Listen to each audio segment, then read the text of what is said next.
Bismillahirrahmanirrahim. Assalamualaikum warahmatullahi wabarakatuh. Alhamdulillahi rabbil alamin wal 'aqibatu lil muttaqin wala 'udwana illa 'alal zalimin. Asyhadu an la ilaha illallah wahdahu la syarika lah wa asyhadu anna Muhammadan 'abduhu wa rasuluh alladzi la nabiyya ba'dah. Allahumma salli wa sallim wa barik ala sayyidina Muhammad wa ala alihi wa sahbihi ajma'in. Allahumma anfa'na bima 'allamtana wa 'allimna ma yanfa'una wa zidna ilman. Bersyukur kita kepada Allah atas berbagai nikmatnya kita bisa melaksanakan berbagai perintah-perintah Allah. Semoga Allah semakin membuat kita menikmati setiap kita melaksanakan perintah-perintah Allah. Salawat dan salam semoga tersampaikan kepada qudwah kita semua Nabi Muhammad sallallahu alaihi wasallam, juga kepada keluarganya, sahabatnya dan seluruh pengikutnya ila yaumil qiyamah. Bapak dan Ibu, di Selasa sekarang sebagaimana yang disampaikan di Selasa yang lalu bahwa sekarang kita akan masuk ke tanya jawab. Sudah cukup banyak materi yang telah kita bahas dan sekarang kita buka sesi tanya jawab. Sudah dibuka oleh DKM dan sudah disampaikan ke DKM daftar pertanyaannya. Untuk itu kita akan bahas daftar pertanyaannya nih, ya sudah disiapkan sama DKM yang sudah disampaikan ke DKM. Kalau Bapak Ibu ada yang mau mengajukan pertanyaan juga, silahkan sampaikan dulu ke DKM ya. Biar waktunya bisa lebih efisien, jadi sampaikan dulu ke DKM, nanti tinggal jawab di sini ya. Baik, bismillahirrahmanirrahim. Kita akan mulai pertanyaan pertama nih ya. Bismillah, izin bertanya Pak Ustadz, kenapa susunan surat dalam Al-Quran itu tidak sesuai dengan urutan diturunkannya kepada Nabi Muhammad sallallahu alaihi wasallam? Qala Allah Ta'ala fi kitabihil karim, a'udzu billahi minasyaitonir rajim. Bismillahirrahmanirrahim. Syahrul Ramadan alladzi unzila fihi al-Qur'an ila akhir ayat. Syahrul Ramadan, bulan Ramadan, alladzi unzila fihi al-Qur'an, adalah waktu di mana Allah menurunkan Al-Qur'an. Itu secara bulannya, bulan Ramadan. Kita pun hafal dengan surah Al-Qadar. Apa Ibu, Bapak, ayat pertamanya? Inna anzalnahu fi lailatul qadar. Inna, sesungguhnya kami, anzalnahu, telah menurunkan Al-Quran fi lailatul qadar, di malam qadar. Di surah Ad-Dukhan ada lagi, inna anzalnahu fi lailatin mubarakah. Sesungguhnya kami telah menurunkan Al-Quran pada malam yang penuh dengan keberkahan. Nah, Allah sudah sebutkan bahwa Allah menurunkan Al-Quran pada bulan Ramadan di malam Qadar. Ya. Segimana yang Allah turunkan? Yang Allah turunkan udah bleg langsung dari Lauhul Mahfuz ke langit-langit dunia, 30 juznya, 114 surah. Dari mulai Al-Fatihah, apalagi Pak, Bu?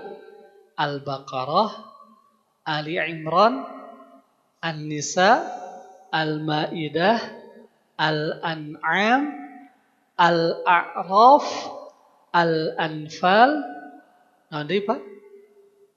At-Taubah, sudah mulai diam, Yunus, dan seterusnya. Sampai surah An-Nas. Allah turunkan di malam Qadar itu bleg langsung.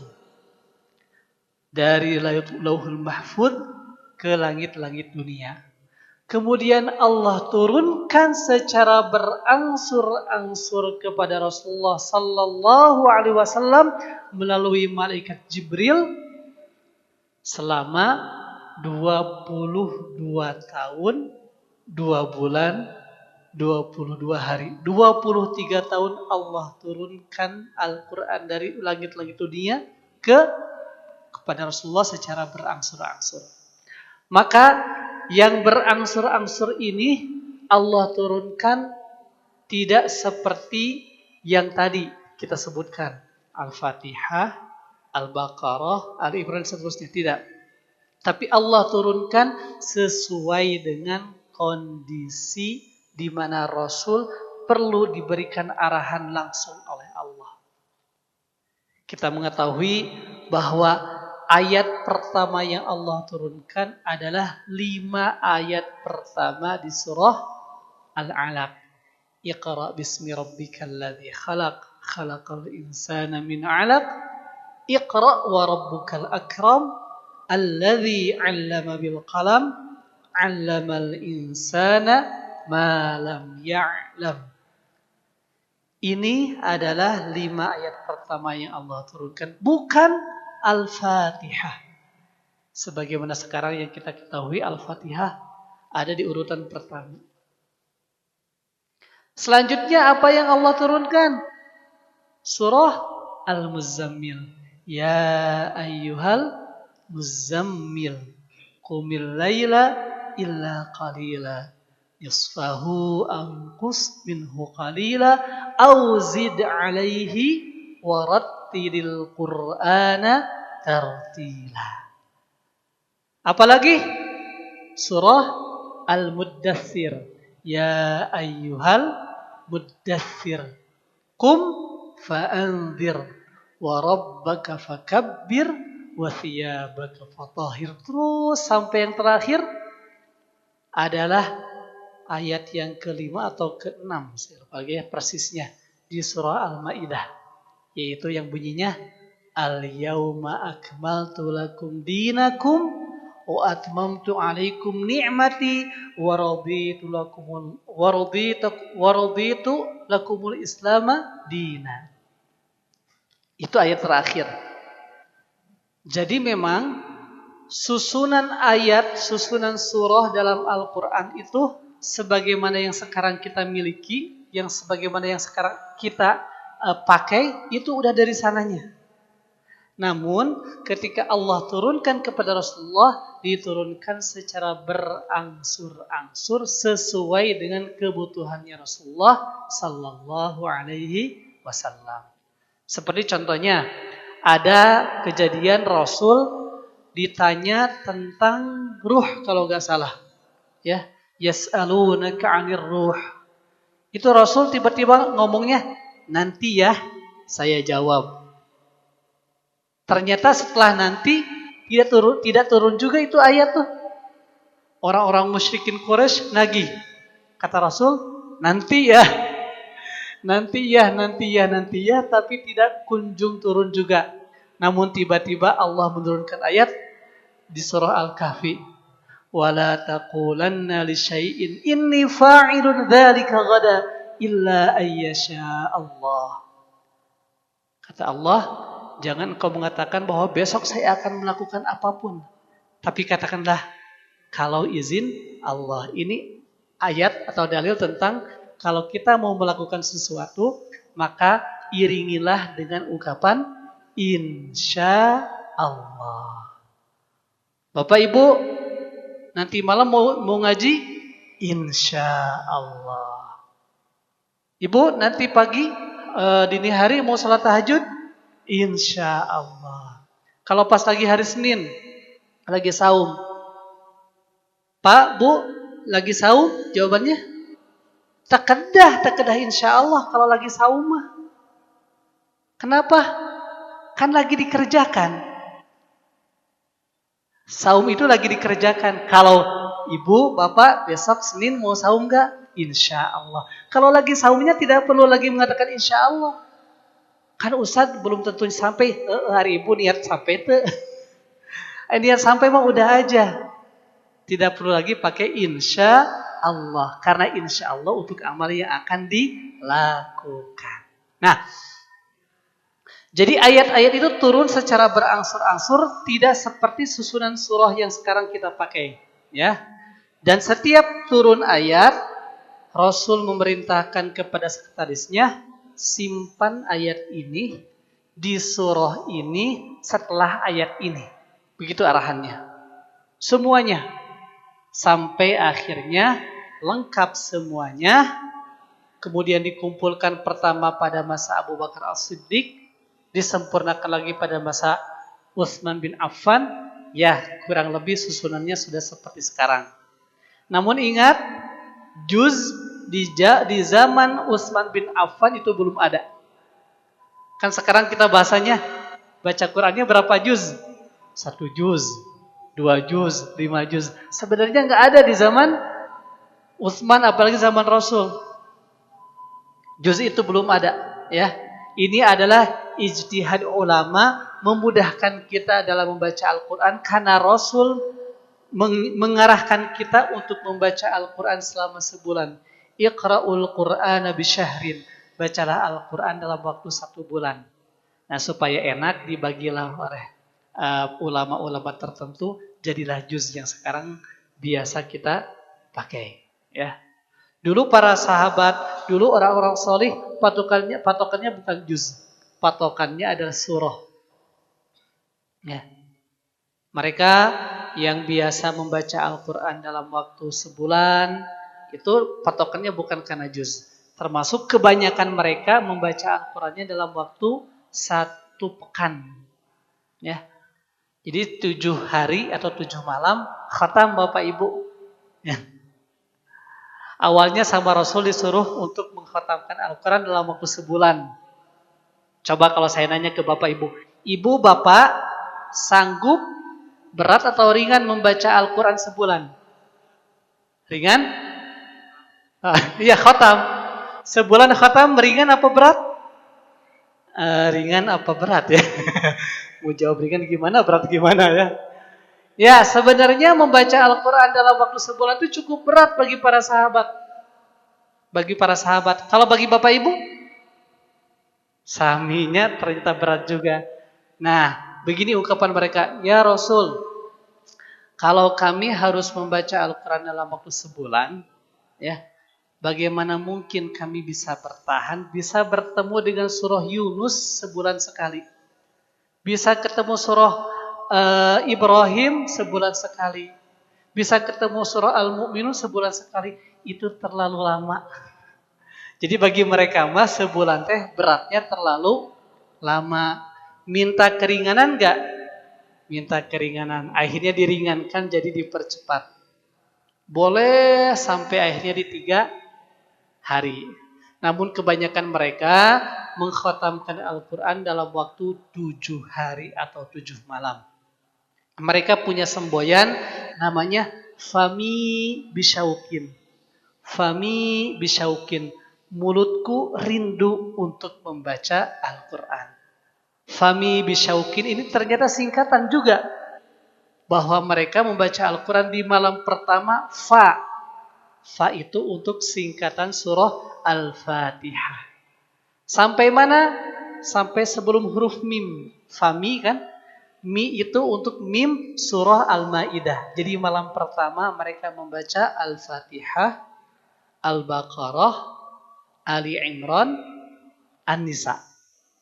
Malam kedua mi Al-Maidah. Fami sampai sebelum ya. Ya ini untuk Yunus.